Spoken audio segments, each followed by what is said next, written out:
وأشهد أن محمدا عبده ورسوله أشهد أن لا إله إلا الله وحده لا شريك له وأشهد محمدا عبده ورسوله أشهد أن لا إله إلا করে বুজুর্গানের দিনগণ এটার নামকরণ করেছেন ফাতিহা শরীফ।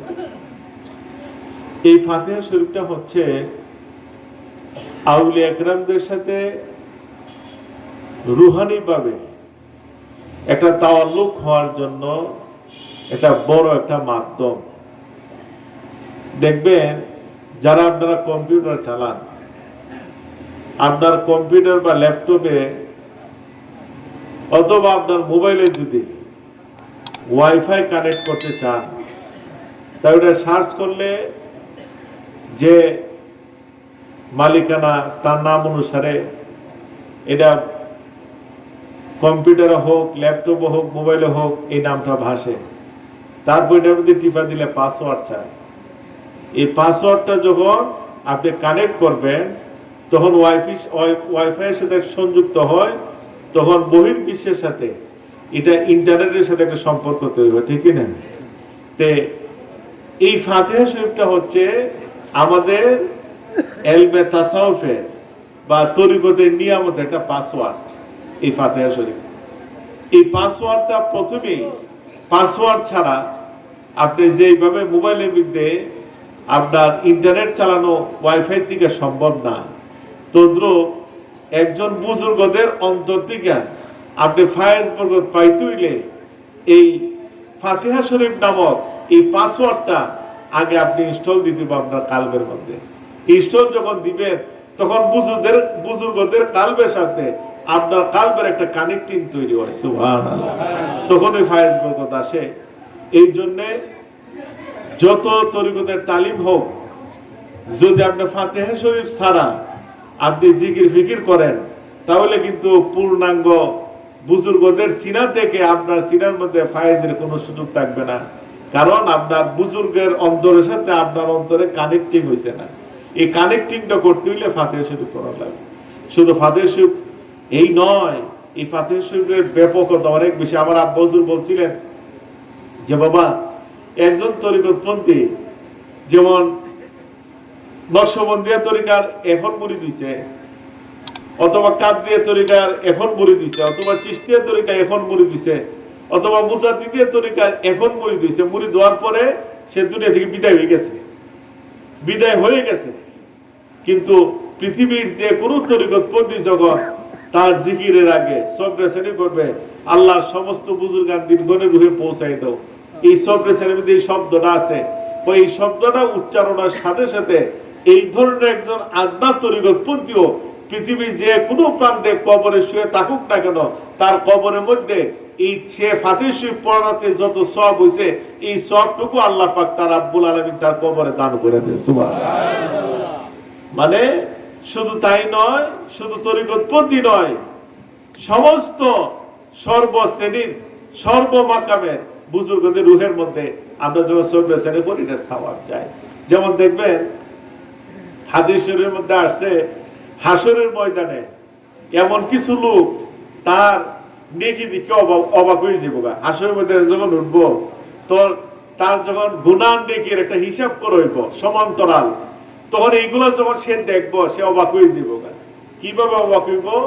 সে দেখবো যে এত পরিমাণ নেকি তারা আমলের মধ্যে যুক্ত হইছে যেটা সে কখনো আশা করে নাই, কারণ ওই ধরনের ইবাদতও করে নাই, বন্দিও করে নাই।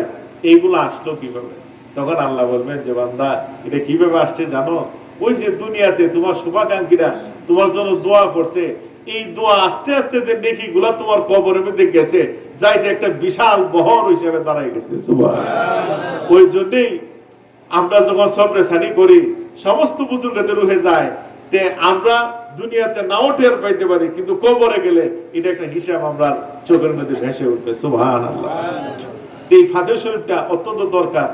অনেক তরিকতপন্থী আছেন, আপনারা দিনে শুরু ফজরের নামাজের পরে অনেক ব্যস্ততার কারণে ফাতিহা শরীফটা পড়তে অলসতা করেন, যে আপনি চলে যাবেন জমির মধ্যে হাল চাষ করবেন, আপনি জমিতে সার বাইন করবেন, আপনি জমিতে বাসুডিন দিবেন, সকালবেলা দোকানে চলে যাবেন, আপনার সময় নাই, অথবা আপনি ফজর নামাজ পড়ে আপনি হাঁটতে বেরোইবেন, কারণ আপনার শরীর স্বাস্থ্য ভালো জন্য এই কারণে আপনার ফাতিহা শরীফ পড়ার সময় না। দেখুন, এই কাজটা করবেন না, এই কাজটা করবেন না। এলমে তাসাউফটাকে আমরা প্রাধান্য দিয়া সমস্ত কাজগুলা করেন, করলে অন্তত পক্ষে এলমে তাসাউফের মাধ্যমে আপনারে পবিত্র বানাই দিব। সুবহানাল্লাহ। দেখেন, এই যে আমরা ফজরের নামাজের পর ফাতিহা শরীফটা পড়ি, কি নিয়ামতটা আমাদের হাসিল হয়। দেখেন, এই নামাজের পরেই আমাদের দিনটা শুরু হয় অনেকগুলা কুরআন খতমের মাধ্যমে। সুবহানাল্লাহ। এই যে আমরা 3 বার সূরা ফাতিহা পড়ি, এই 3 বার সূরা ফাতিহা পড়ার কারণে আল্লাহ পাক রব্বুল আলামিন ফজর নামাজের পরেই আমাদের আমলনামার মধ্যে 3 খতম কোরআন শরীফ সওয়াব দান করে দিয়েছে। সুবহানাল্লাহ। এরপর আমরা 10 বার সূরা ইখলাস পড়ি, কারণ একবার সূরা ইখলাস পড়লে আল্লাহ পাক রব্বুল আলামিন কোরআনের 1/3 পড়লে, মানে 10 পারা পড়লে যতখান সওয়াব আল্লাহ আমরা আমলনামার মধ্যে দান করেন। আমরা পড়ি 10 বার, 10 বার পড়াতে আল্লাহ পাক রব্বুল আলামিন 3 খতম কোরআন শরীফ সওয়াব আমরা আমলনামার মধ্যে দান করে দেন। সুবহানাল্লাহ। দেখুন, আমরা ফজরের নামাজটা শুরু হয় 9 খতম কোরআন শরীফের সওয়াব দিয়ে। সুবহানাল্লাহ। প্রথম সূরা ফাতিহার মাধ্যমে কাদরিয়া তরিকা 3 বার সূরা ফাতিহা, এরপর চিশতিয়া তরিকা 3 বার সূরা ফাতিহা, নকশবন্দিয়া তরিকা 3 বার সূরা ফাতিহা।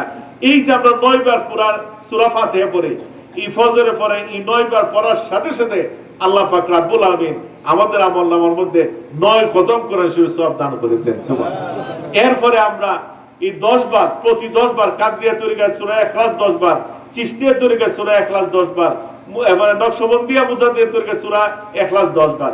এই যে প্রতিবারে 3 খতম, তে 3 খতম কত হয়? 9 খতম আর হলো ফনে 10 খতম হয় মনে না?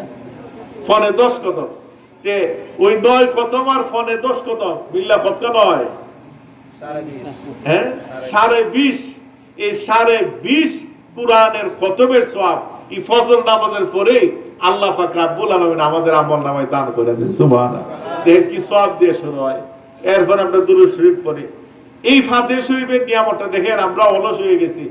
আমি ওই দিনও বলছিলাম, আমাদের মা চাচিরা এরা কোরআন শরীফ না পড়ে আগে ভাগ বইছে না। আমাদের মুরব্বীরা কোরআন শরীফ না পড়ে জমিতে গেছে না। আমরা বছরে একদিনও কোরআন শরীফ ধরি না, এমন লোক আছে না? বছরে একদিনও কোরআন শরীফ ধরি না। কিন্তু দেখেন, এই যে ফাতিহা শরীফ পড়েন, ফাতিহা শরীফ ফজরে পড়ার সাথে সাথে এই কোরআন পড়ার হকটা আপনি আদায় হয়ে যেতেছে। সুবহানাল্লাহ। আদায় হয়ে যাইতেছে। তে আমাদের প্রথম কাজটি হচ্ছে ফাতিহা শরীফ। এই ফাতিহা